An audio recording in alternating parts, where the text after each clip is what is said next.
उनको मालूम उनका सीधा संबंध कुदरत से। इसलिए बाबा जय गुरुदेव जी महाराज जो पूरे विश्व के मसीहा, संपूर्ण विश्व को सुख शांति देने आए, सबको प्रेम प्यार मोहब्बत में रहना सिखाने आए, रखने आए, ये उनका कलाम है और आपको सुनना चाहिए। आज नहीं तो कल आप सुनने के लिए मजबूर हो जाओ। कुदरत इतनी तबाही मचा देगी कि आपका जीना मुश्किल हो जाए। तब आप दौड़ के आओगे फकीरों के पास, महात्माओं के पास, उनकी तलाश करोगे। इसी तरह जब वो सुनाने आएंगे तब तुम जाओगे तो 400 मीटर और दूर, वो 400 किलोमीटर दूर चले जाएंगे। पीछे भागोगे तब तक महात्मा फकीर और आगे निकल। ये चीज जो आज को आपको सुनाई जा रही, बताई जा रही, इशारा किया जा रहा तुम्हारे बचने बचानों के लिए, और आगे ये चीज आपको नहीं मिल सके। ये पैसे से नहीं खरीदी जा सकती। ये दया और रहम फकीर महात्माओं का ये पैसे से और सामान से मोल नहीं बिकता। ये तो उनकी मेहर दया पर निर्भर है।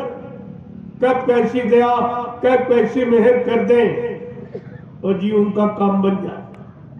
किसी तरह जीव बच जाए, क्योंकि ये मानव जीवन, ये जिस्म बार बार आपको नहीं मिले।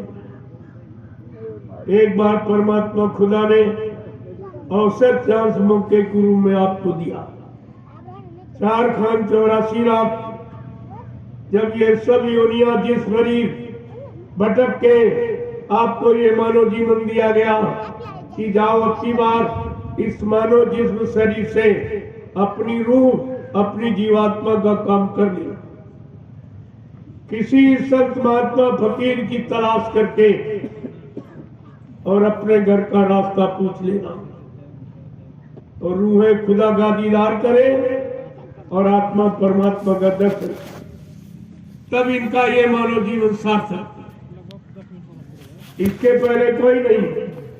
ये राजा धनी मानी बनकर नहीं, ये भक्त बनकर, मुरीद बनकर, सेवक बनकर ही कुछ आप हासिल कर सकते।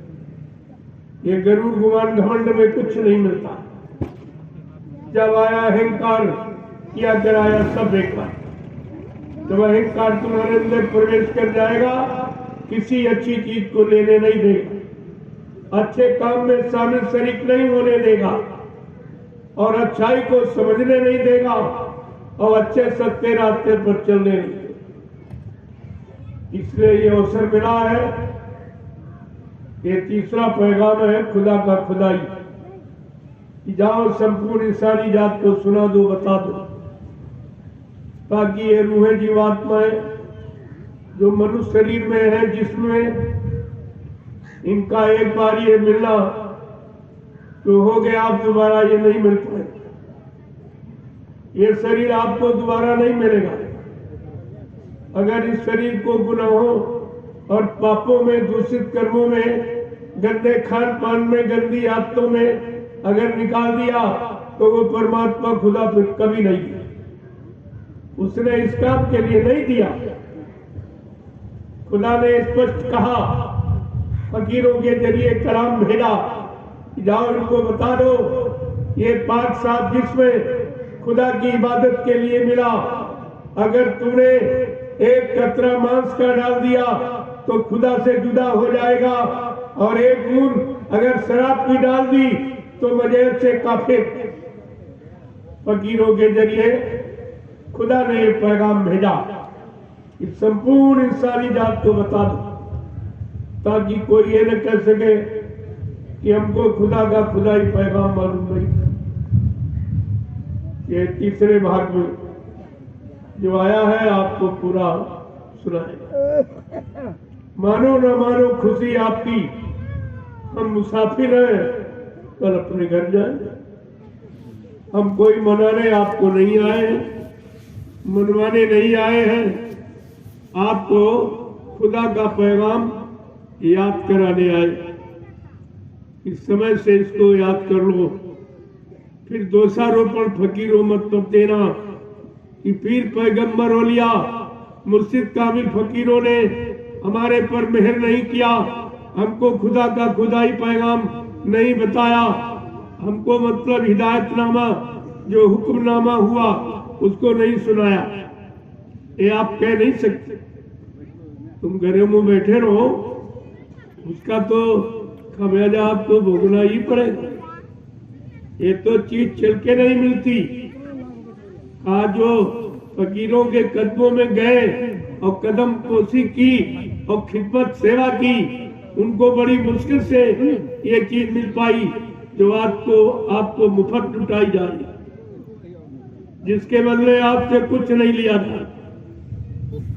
और इतना बड़ा काम धरती पर किसी ने नहीं किया। आपने देखा कि पूरे गांव में घूम घूम कर गली गली पुकार गुहार लगाकर ये महाप्रसाद दिया गया। अगर हमारे में कोई हिंदू मुसलमान कोई जात पाति का भेदभाव होता तो मैं सबको एक तरफ से प्रसाद क्यों देता? सब समान रूप से, क्योंकि मेरे यहाँ कोई जात पाति नहीं, कोई मजहब धर्म नहीं, हमारे सबकी एक मानव जाति है। मानव इंसान के नाते हमारे आप सबका एक मानव ही धर्म है और इन मानव जाति में एक ही जीवात्मा रूह है और इन जीवात्मा रूहों का एक ही मालिक है, वो परवरदिगार, वो परमात्मा नामी महापुरुष एक है, दूसरा नहीं है। अब जैसे पिता को कोई पिता कह रहा, कोई डैडी कह रहा, कोई पापा कह रहा, लेकिन है तो पिता एक्चुअली में पिता ही है। तो पिता को जिस नाम से खुश कर लो वो उसी नाम से बोलता है, लेकिन पिता पिता, उसकी जगह बदली नहीं जा सकती। नाम देकर उसके गुण को मतलब यानी और उसके स्थान को आप बदल नहीं सकते, उसके फर्ज को बदला नहीं जा सकता। इसलिए खुदा कहो, भगवान कहो, ये दिल का भाव तुम्हारा, धर्म प्रेमियों जग जाओ, इसमें एक कल्याण तुम्हारा, कल्याण तो इसी में। इस समय से जाग जाओ, अपनी रहम चीज को रहमान के जरिए समझो कि रहमान ने तुम्हें रहम करना सिखाया। फिर ये मार काट हिंसा ये कहां से आप सीख गए? इसीलिए उस मालिक ने अपना एक नाम रहमान रखा कि तुम मेरे बनाए जीवों पर अगर रहम करोगे तो मैं तुम पर रहम करूंगा, और तुमने उसके बनाए जीवों पर कोई रहम नहीं। जब चाह जिसको मार दिया, काट दिया, फेंक दिया, खा लिया। क्या इसीलिए परमात्मा खुदा ने ये अपना एक परिवार बसाया था जीव जंतुओं का? जैसे आपका एक परिवार है, पत्नी, बाल बच्चे, भाई बंधु बिरादर, अगर तुम्हारे परिवार को किसी कोई सतावे, कोई अपमानित करे, कोई मारे काटे तो आपको कैसा लगे?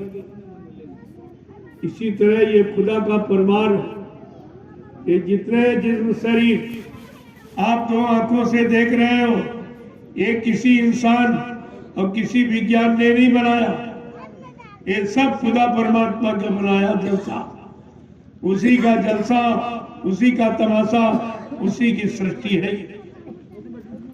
अब किसी की बनाई व्यवस्था को हम बिगाड़ेंगे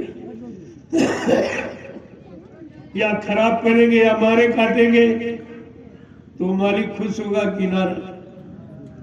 इतनी बात तुम्हारी समझ में नहीं आई कि हमारे इन काले कारनामों से खुदा खुश होगा कि नाराज होगा?